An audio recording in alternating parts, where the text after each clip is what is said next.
Hello friends, welcome to the Jazz Ranch Hip Cats and Groovy Chicks. I'm going to be playing a song for you by Matt Dennis called Everything Happens to Me. And I'm going to be playing it in a Bill Evans style. I'm going to be using a backing track and I'm going to be playing rootless voicings. Now these are the types of voicings that Bill Evans uses. This is not a Bill Evans transcription. I'm not cloning him. This is my own arrangement, my own take on it. But I'm going to be using some of Bill Evans' reharmonization. I'm going to show you that. And the types of voicings he uses, rootless voicings. I'm going to be using a backing track. So here we go now with a great song, and we're going to analyze it after. It's called Everything Happens to Me.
Welcome to the Jazz Ranch studio. This is where I explain what I played and talk about the concepts. Now, you want to download this score or lead sheet actually from my website, and there's a link below the video so you can do that and follow along because it'll be helpful to you to understand. This is an advanced video. If you're a beginner, you might want to watch some of my videos on rootless voicings first, where I explain them in detail. I'm just going to give you a quick review on rootless voicings. Now, I'm going to say that this arrangement that I wrote is inspired by Bill Evans' style of playing, his harmonic style, and I've actually used some of his ideas in this arrangement, which you'll see. But just to review the concept of the rootless voicings, rootless voicings are inversions of block chords, and they add color tones to the ordinary chords that you play in block position. So they add upper extensions like 9ths and 13ths and sharp 11s and 11s and that kind of thing. So anyway, if you play, we're in the key of B flat in this tune, so if you play the 2-5-1 in B flat, you're going to have C minor 7, F7, B flat major 7, or B flat 6. So in root position, you're going to have the C minor 7 there and the F7 inverted, economy of motion, and then the B flat major 7 there. So 2, 5, 1. Now to invert them, you're going to take the 2 up to the first inversion and drop the root. Now this is actually the best position for when you're playing with a bass player to play inversions, because the bass player is playing the root, so you don't need to play the root when you're playing with a bass player. Or you could play the root in your left hand, like, you know, and then play the chord like that, you know, stride concept of playing the root. So you really hear what the sound of the chord is. Like that chord could be confused with an E flat major 7, but it's really a C minor 9, you see, when you put the root there. So C minor 9, now you have the advantage of having that color tone of that 9th in there when you play it in first inversion. So to go to the 5 chord, all you have to do is drop that one note there. Now you have, you know, you had minor 3, 5, flat 7, 9. Now on the F chord, now there it's telling you it's a 9-13. So there's the flat 7, the 9, the 3rd, and there's the 13. You know, above 7, 8, 9, 10, 11, 12, 13. 13 is the same as the 6, all right? And then you resolve it. You could play that if you like. Flat 13. You could also put the flat 9 in there. Now you have B flat major 9. You have to put the root in there to hear, really, to know what the name of the chord is. So there it is, the 3rd, the 5th, the 7th, and the 9th. So now you have the color tones of the 9th added, the first inversion. That's called the A form, that defined by John Mahegan. And then you go to the first inversion and the second inversion. We're not going to use that right now. We're going to use the 3rd inversion. 3rd inversion is the most desirable one. The first inversion and 3rd inversion is called the B form. So the A form, the B form. So same rule. Drop the root, add the 9th. There you have it. C minor 9. And just now you got to do is lower that note. Now you have the F 9-13. Where's the 13? There it is right there. See, there's the 7, 8, 9, 10, 11, 12, 13. There's 13 right next to the 7th. Nice dissonance. That's Bill Evans loves that, you know. And there's your B flat major 9. You know. 7, 9, 3, 5. So there you have it. There's the 2 desirable 2-5-1s into B flat major. So now this tune starts on the 2 chord, the C minor 9 in the melody, and so we put a G7 in front of it just to lead us to it. So I did a beat, you know,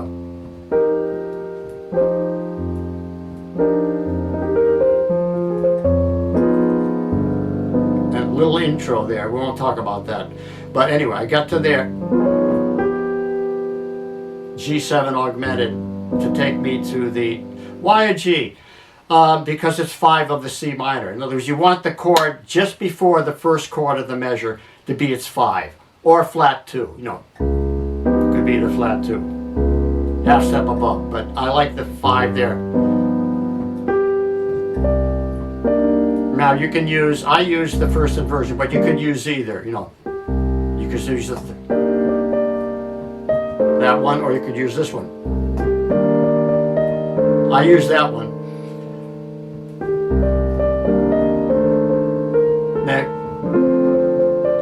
That's what was written in the score. Now Bill Evans has a different idea of what should happen there. But he always does that. He reharmonizes tunes, which means that he changes the bass line and, you know, whatever the bass line is, you have to go with. So if the bass player plays a different line, you got to go with him. The bass player controls the music. So there's a shout out to there's some respect to the bass players in the band, if you're listening.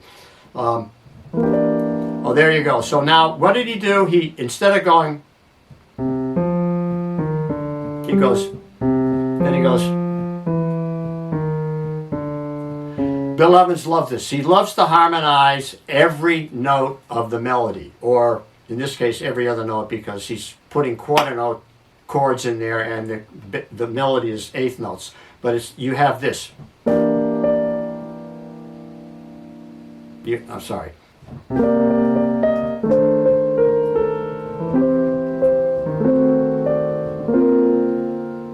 You have that. So now I added one more chord. Really nice, right? In other words, it really works with the melody. C over E, E flat minor, B flat over D, and then I added the D flat over G, D flat, G flat over D, flat, G flat over D flat. So I have this.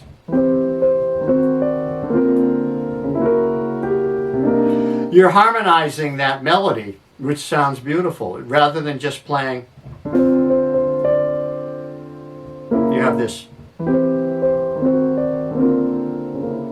You know, you have to hear that. I mean, it's something that Bill Evans hears, and the more you learn about music, the more you'll begin to appreciate the kind of things that he hears and the way he plays, because it's genius, and we learn from the genius people. We want to study them. We want to analyze what they do. We want to learn from them.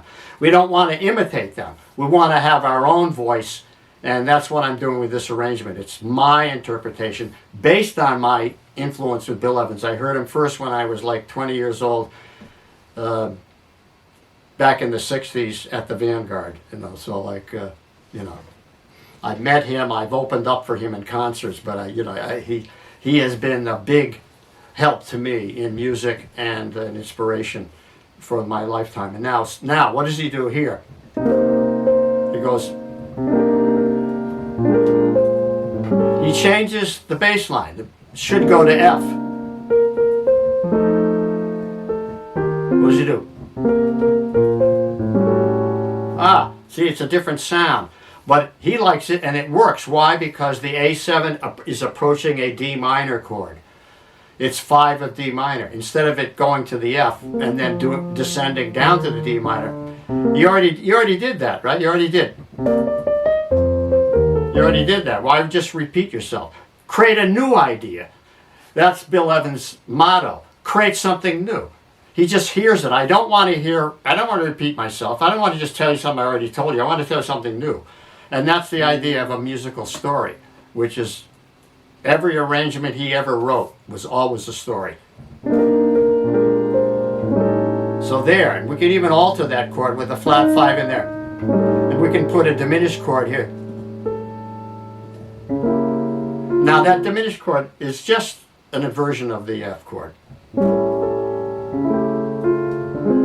And there, now that's written as a half diminished chord, but what does he do? He makes a slight adjustment to this. He creates a rub right there. That major 7 in there, but it's on the inside of the chord. See, if you're a monk, you're going to put it on the outside of the chord, like. I got to do that. So really make it dissonant, you know, like very rough. So like he puts it on the inside. It's those sharp 9s, right? What's a sharp 9? Major 3rd, D7, major 3rd against minor 3rd on the top, or sharp 9, right? Not 8, 9, sharp 9. What a gorgeous sound, particularly against that sharp 11 up there. That is pure Bill Evans right there. And then there's that tritone substitute. Now, what is a tritone substitute? It's a substitute for the 5 chord that would be approaching the next chord. So in other words, we're going to G7. We're approaching a G7, right? So it's 5 would be D. So we want the tritone of the D. So we go up a flat 5 from D, which is, 5, flat 5. And that creates a half-step approach to the G7. So, it sounds a lot better than doing the 5. If you did the 5, you'd have this. Well, you'd have the D, you already got the D, so why repeat it? So,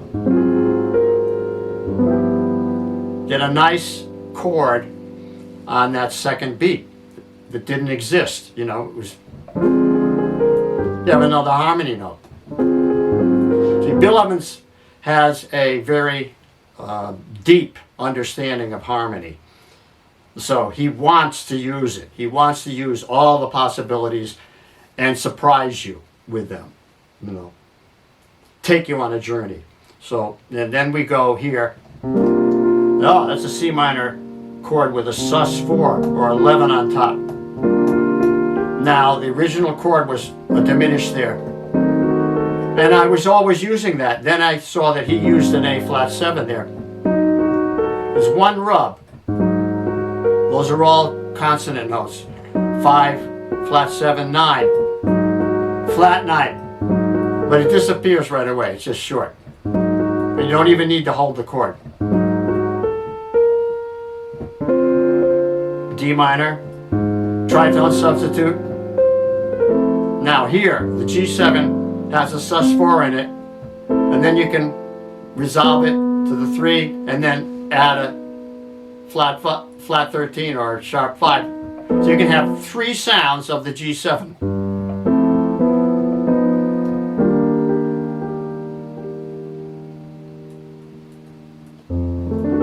I love that sharp 11 sound there.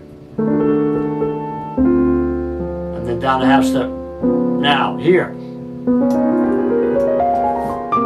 I go up an octave. Now that's a Bill Evans trick. He uses that a lot. He changes octaves because it creates an ongoing story. Even though you're repeating the melody, repeating the same chord progression, it's a different sound. It's a whole new sound. So you have this.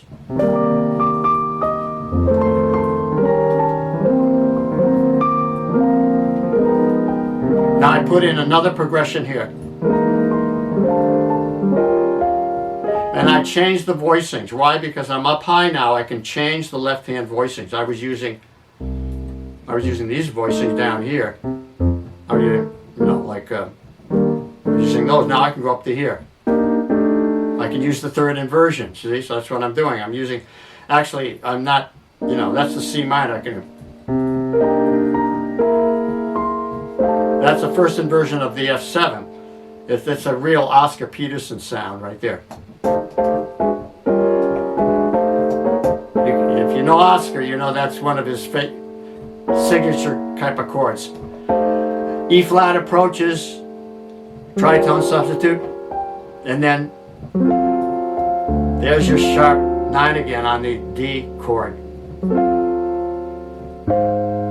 There. Let's get that. Here we go.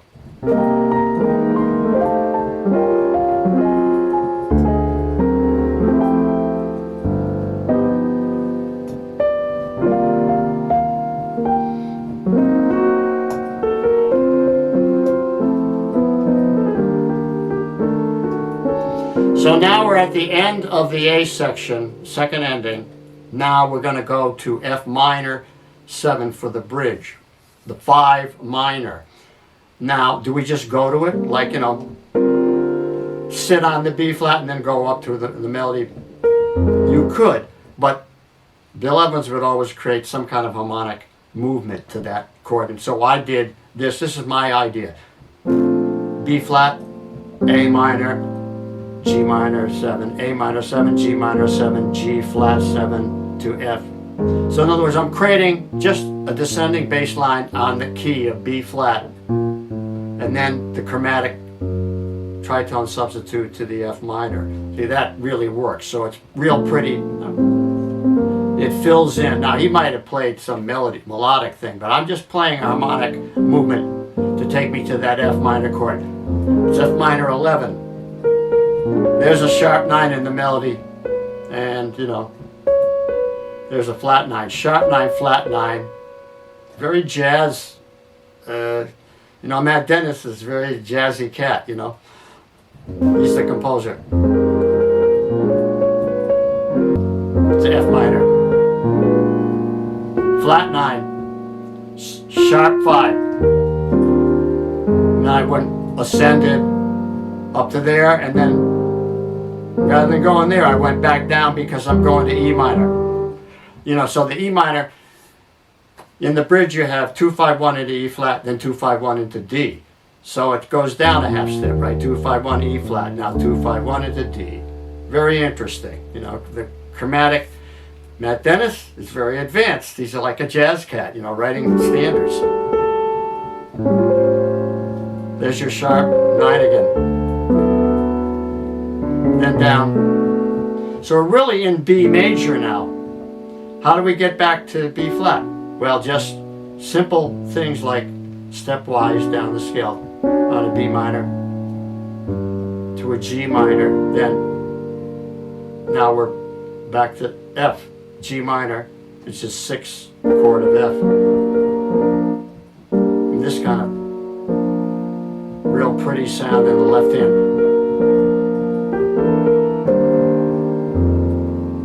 Takes us to an F sus. Doesn't matter, you don't need the G, you could put it in there, but now here you're going to go to the 2 chord again, but I don't. I go to the flat 5 of the key. E flat, and this is what it sounds like. It's kind of the same thing that Bill did in the second measure. With that descending, I'm doing it here, but starting on that E chord. E half diminished, E flat minor, B flat, D in the bass, G flat with a D flat in the bass. Real pretty, I think.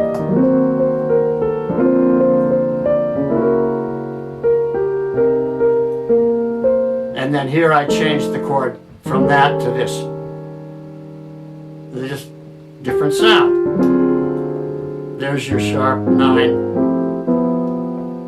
And then the rest is a repeat. You can change octaves if you want to. But that's pretty much it. You know, those are the rootless voicings. You can watch this video. You can slow it down using the gear.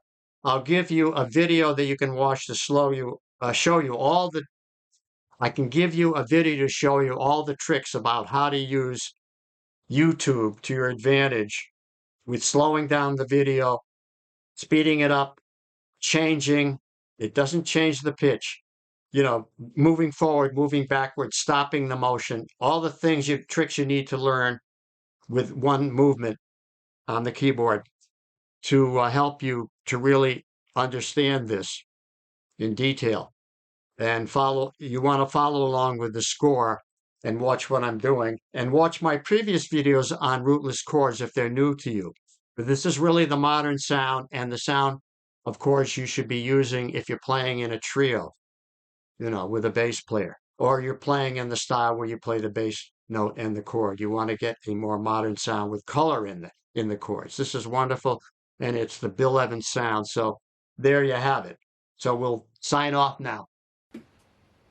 Signing off from the Jazz Ranch. Thanks so much for tuning in today. I want to give you a little shout out on my book. This is my book called Jazz Piano Methods and Songbook for Professional Playing. I've sold thousands of copies.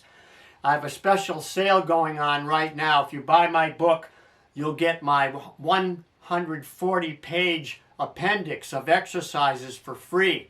All you have to do is order my book through my website, and then write to me, and my email address is below, and I will send that to you directly to your email. So please check out the videos I've made on both books so you can see everything that's inside them. Where can you go and see a complete inside of a book on a video? Only here at the Jazz Ranch. So thanks for tuning in today. Please give me a comment. I love to hear from you. I always answer all comments. You'll see that I do answer all comments if you give me enough time. And until next time, in the words of my great friend upstairs, Hermie Dressel, I'll say, swing loose.